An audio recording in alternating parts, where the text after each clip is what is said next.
आध्यात्मिक शिक्षणाच्या निमित्तानं आपल्या कुटुंबापासून लांब राहणाऱ्या एका छोट्या मुलाचा व्हिडिओ सध्या सोशल मीडियामध्ये व्हायरल होतोय। राजवीर असं त्या मुलाचं नाव आहे। खरं तर त्या व्हिडिओ अनेक जणांनी पाहिला देखील असेल। किती मोठा त्याग, किती मोठी समजूतदारपणा या सगळ्या मुलांना दाखवावा लागतो हे आपल्याला या सगळ्या व्हिडिओच्या माध्यमातून बघायला मिळालं असेल। अगदी काहींच्या डोळ्यामध्ये पाणी देखील या सगळा व्हिडिओ बघितल्यानंतर आणि त्यातला या राजवीरचा संवाद ऐकल्यानंतर देखील आलेला असेल। आपण त्या राजवीर जवळ आलेलो आहोत। राजवीर हा तुरुंबे इथल्या ज्ञानोबा तुकोबा आध्यात्मिक वारकरी शिक्षण संस्थेमध्ये सध्या शिक्षण घेतोय। काय त्याचं नेमकं म्हणणं आहे, काय त्या दिवशी झालेलं होतं हे सगळं आपण जाणून घेणारच आहोत। राजवीर, कधी आलास तू इथं? मी 6-15 तारखेला आलोय आणि मी इथं पहिल्यांदा आलतो तेव्हा खूप रडलेलो। रामकृष्ण। आणि काय काय आता शिकवतात तुला इथं? मला पावली शिकवतात, परत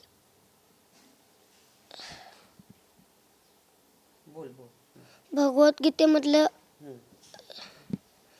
प्रार्थना शिकवतात आणि परत हरिपाठ शिकवतात।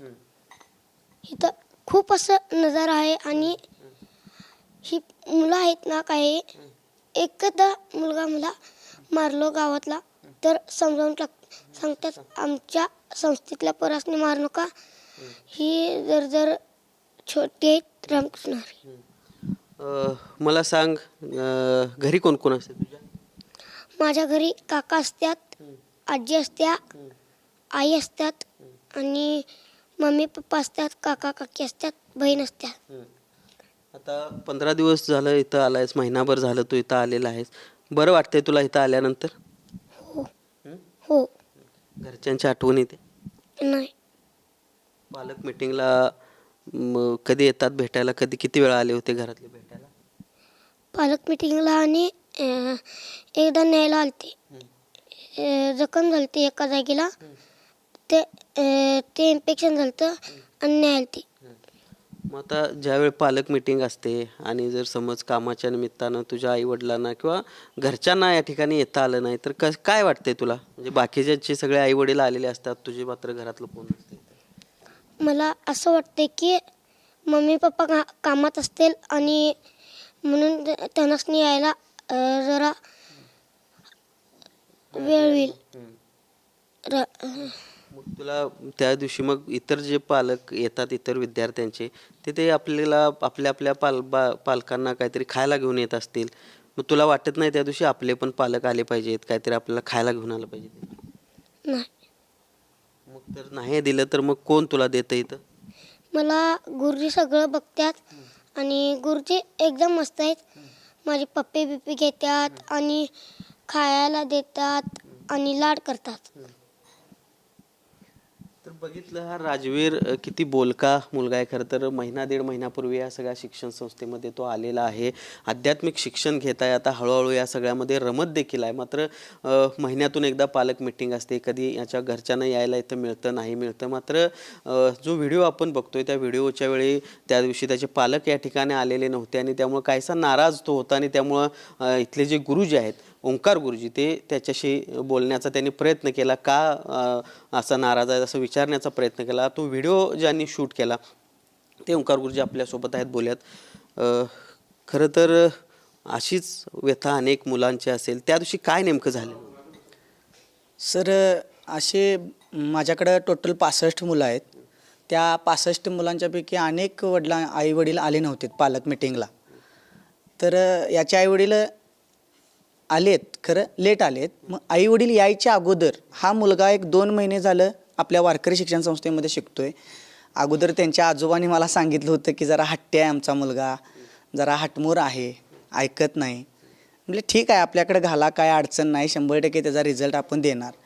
हा व्हिडिओ मी असा टाकला की बघूया तर एक वारकरी संप्रदायाची संगत लागल्यानंतर त्याचा काय रिझल्ट आहे का नाही प्रत्यक्षात, अशा भावनेनं मी तो व्हिडिओ शूट केला।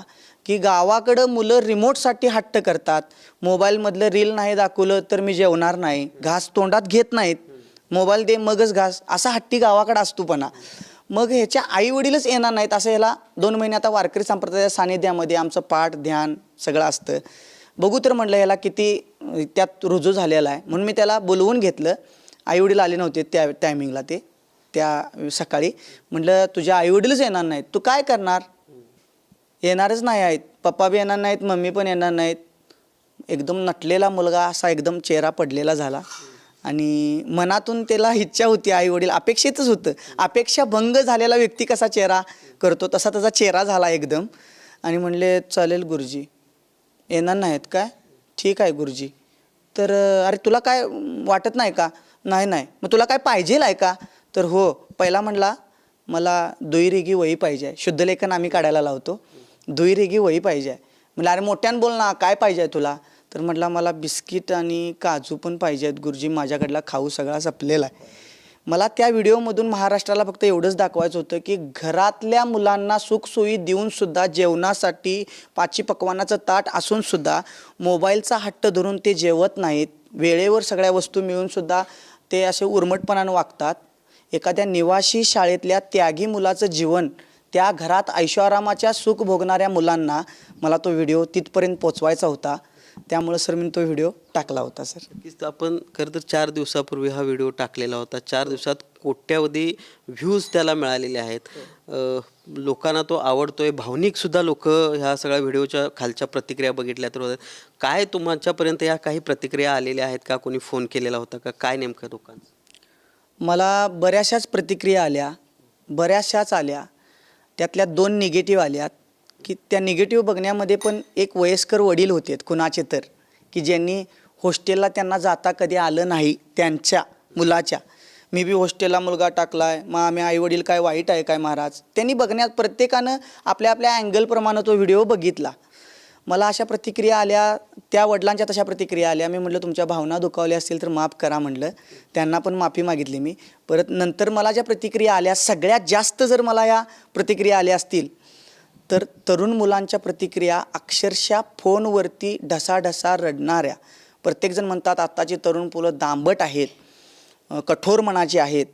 खरं असे अनेक कॉल रेकॉर्डिंग माझ्याकडे आहेत की प्रत्येक तरुण माझ्यापाशी फोन करून मला ढसाढसा रडलेला आहे. आणि तो म्हणला की माझ्या शिक्षणाच्या काळातलं हॉस्टेलचं दिवस महाराज परत तुम्ही पुनरावृत्ती केली. आज मी लखपती आहे, खरं ते दिवस मी विसरून गेलो होतो आणि त्या दिवसाची मला जाणीव झाली. इथून पुढं पण मी माझ्या पद्धतीत जीवन जगत असताना उधळपट्टी न करता त्या दिवसांची आठवण आली आणि मी काटकसरीनं जगेन. आणि तुम्हाला काय लागतंय का? तुम्हाला काय लागतंय का? त्या राजवीरवाल्याला मला भेटायचं आहे, मी येऊ का? अशा अनेक प्रतिक्रिया आल्या. इतकंच नाही तर मला अभिनेत्रींचे सुद्धा फोन आलेत. ते सुद्धा अक्षरशः ढसाढसा रडत त्यांनी फोन केला. अनेक रील स्टार असतील, आपले सावंत साहेब, ते आलेत डायरेक्ट मुलांना बिस्किट पुडं वगैरे घेऊन आलेत. त्यांचंही मनापासून मी आभार मानतो. अनेक जण या कलियुगात सर म्हणतात ना, एक शेवटचं वाक्य बोलतो सर, या कलियुगात आम्ही पण कीर्तनात सांगतो की हे कलियुग आहे, हे मायाजळ नातं आहे. इथं सगळीच जण म्हणतात की इथं कुणालाच कुणाची काय पडलेली नाही आहे. खरं सर या व्हिडिओमधनं मला एक शिकायला मिळालं, खरंच खूप शिकायला मिळालं की मी नेहमी म्हणत असतो की हे कलियुग आहे, या कलियुगात कुणाचं काय पडलेलं नाही आहे. खरं सर ते वाक्य खोटं आहे, ते मला साबित झालं आहे, ते मला अनुभवायला मिळालं. गरिबाच्या दुःखात सहभागी व्हायला अनेक लोक आहेत सर, जी एक भाकरी खातात ती म्हणतात की मी चतकोर त्या मुलासाठी द्यायला तयार आहे. हा सर महाराष्ट्र माझा मला इथं सर अनुभवायला मिळाला. महाराष्ट्राच्या बाहेरून पण फोन आलेत सर. मला जर्मनीतून सुद्धा फोन आला सर की मी काय करू शकतो, मी भेटायला येणार आहे त्याला. या म्हणलं मी नक्की भेटायला.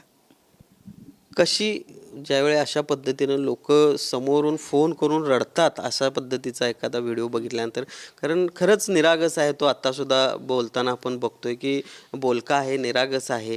लोक त्याचं बोलणं ऐकून ज्या पद्धतीने रडतायत, तुमच्याशी बोलताना ज्या पद्धतीच्या भावना व्यक्त लोक करतायत, रडतायत अक्षरशः तुमच्याशी फोनवर बोलताना देखील, काय याला म्हणायचं? कुठंतरी लोकांमध्ये बोलणं कमी होतंय म्हणून अशा पद्धतीनं हे अशा व्हिडिओच्या माध्यमातून ते समोर येते, किंवा काय एकूणच संवाद लोकांचा कमी झालाय आपापसातला, त्यामुळं अशा पद्धतीनं व्यक्त व्हावं असं वाटतं लोकांना?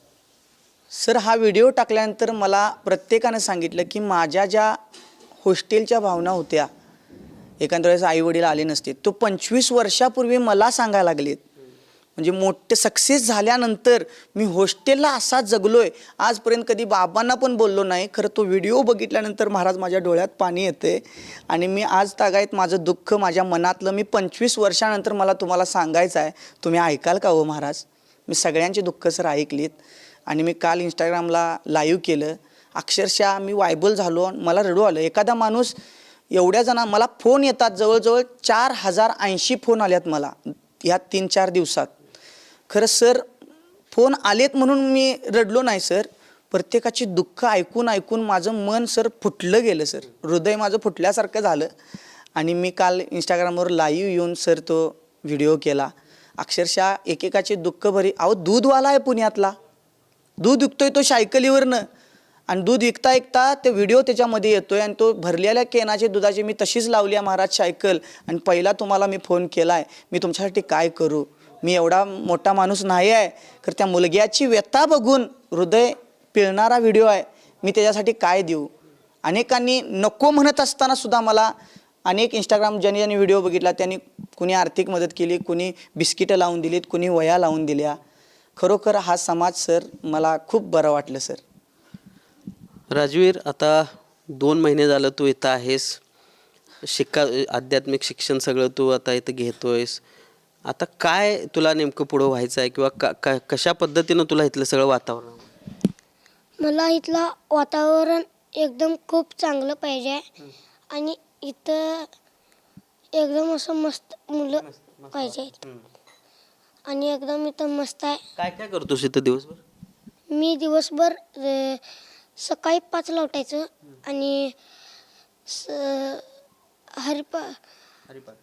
हरिपाठ 7 ते 9 आणि भजन कीर्तन काय इथं घेतलं जातं तुझं? 9ला जेवायचं आणि 10ला शाळेला जायचं. 10 ते 5 शाळा आणि परत आल्यानंतर हातपाय धुवायचं, गण लावायचं आणि हरिपाठाला उभं राहायचं. हरिपाठ झाल्यानंतर आपण अभ्यासला बसतो. अभ्यास झाल्यानंतर जेवून 10 वाजता झोपायचं आणि उद्या परत 5ला उठायचं. तुला आता सवय झाली आहे सगळ्या हरिपाठाची आणि एकूणच या सगळ्या इथल्या वातावरणाची? हो. मग घरचे इथं आल्यानंतर काय बोलतात तुझ्याबरोबर? काय घरचे ज्यावेळी तुला भेटतात महिन्याभरात, गावाकडे असताना रोज घरच्यांच्याबरोबर भेटत असशील, रोज घरातली बहीण भाऊ सगळे भेटत असतील. आता महिनाभर भेटत नाहीत तुला, कसं वाटतंय? एकदम असं चेहरा खाली पडतोय आणि मम्मी पप्पा भेटावं असं वाटतंय आणि मी रडणार नाही काय, परंतु तुम्हाला एकच विनंती करतो, ह्या मुलांनी आहेत की नाही ही चांगली शिकून देतात. रामकृष्ण हरी. बघा, हा छोटासा मुलगा आहे, स्वतः त्याचा व्हिडिओ इतका असा व्हायरल झाला, मात्र दुसऱ्यांच्याबद्दल देखील किती त्याची भावना आहे, मुलं चांगली शिकावीत असं त्याला वाटते. आता इथं आई वडील आलेले नाहीत, येत नाहीत. ज्यावेळी तुला कळतं की आई बाबा आज येणार नाहीत, तुला वाटत असतं की आज भेटणार आहेत आणि अचानक कळतं की आई बाबा आज येणारच नाहीत. मला पहिल्यांदा वाटतं आई बाबा येईल आणि भेटून जाईल, परंतु नंतर जर कळायला लागलं तर जरा चेहरा खाली पडतोय आणि असं एकट्या मुलग्याकडे जातोय आणि विचारतोय, दादा मम्मी पप्पा येणार आहेत का आज? 2 माझे भाऊ आहेत तिथं, एक तुषार कळडे आहे आणि एक वियान खराडे. ह्यो वियान खराडे कापशीत राहतो आणि तो एका वेगळ्या गावात राहतो, त्याचं गावाचं नाव माहीत नाही. परंतु मी वियान खराडे माझ्या गावाच्या जवळच आहे, मग त्याची आणि माझी ओळख आहे म्हणून मी त्यांनासनी विचारतो, दादा आज मम्मी पप्पा येणार आहेत का नाही विचारतो. ते येणार आहेत म्हणतात आणि गप्प बसवतात. रडायचं नाही, गप्प बस, मम्मी पप्पा येतील आता थोड्या वेळानंतर म्हणतात. तर बघतोय आपण किती छोटा मुलगा आहे आणि किती मोठ्या गोष्टी हा करतोय. खरं तर ज्यावेळी इथं ॲडमिशन घ्यायचं होतं त्यावेळी त्याच्या आजोबांनी इथल्या ओंकार गुरुजींना सांगितलेलं होतं की आमचा मुलगा खोडकर आहे, त्याला सांभाळणं थोडंसं अवघड आहे. मात्र या सगळ्या आध्यात्मिक वातावरणात आल्यानंतर अवघ्या 1.5 ते 2 महिन्यात कशा पद्धतीचा फरक या सगळ्या मुलामध्ये पडला आहे हे आपण बघू शकतो. अगदी भावनिक हा मुलगा आहे, बोलका आहे, इतरांची काळजी करणारा हा मुलगा आहे. आई वडील येणार म्हणून पालक मिटिंगच्या दिवशी तो अगदी तयार होऊन बसलेला असतो. मात्र ज्या दिवशी आईवडील येत नाहीत त्या दिवशी नाराज होतो, माझं तोंड पडतं असं देखील तो आपल्याला सांगताना बघायला मिळतोय. त्यामुळे आपण एक बघू शकतो की कशा पद्धतीनं आज एका बाजूला शहरात राहणारी मुलं असतील किंवा हट्टी मुलं आपण म्हणतो, सोशल मीडियामध्ये किंवा मोबाईलमध्ये व्यस्त असणारी मुलं आपण बघतो. मात्र शिक्षणाच्या निमित्तानं आणि तेही आध्यात्मिक शिक्षणाच्या निमित्तानं असा इतका मोठा त्याग आणि इतका मोठा संयम दाखवणं खरंच अवघड आहे. राजवीर ते सगळं करतोय, त्याचं पुढचं आयुष्य व्यवस्थित जावं हे आपण देखील त्याला सदिच्छा देऊया. मात्र या निमित्तानं एक मेसेज आपल्याला मिळतोय की किती समजूतदारपणा आपल्या आयुष्यामध्ये दाखवणं गरजेचं असतं आणि जे काही आपल्या सोबत आहे, जे काही आपल्याला मिळालेलं आहे त्यामध्ये आनंद मानून राहण्यामध्ये देखील किती मोठा आनंद मिळू शकतो हेच या राजवीरकडून आपल्याला शिकायला मिळतं. भूषण पाटील, TV9 मराठी, कोल्हापूर.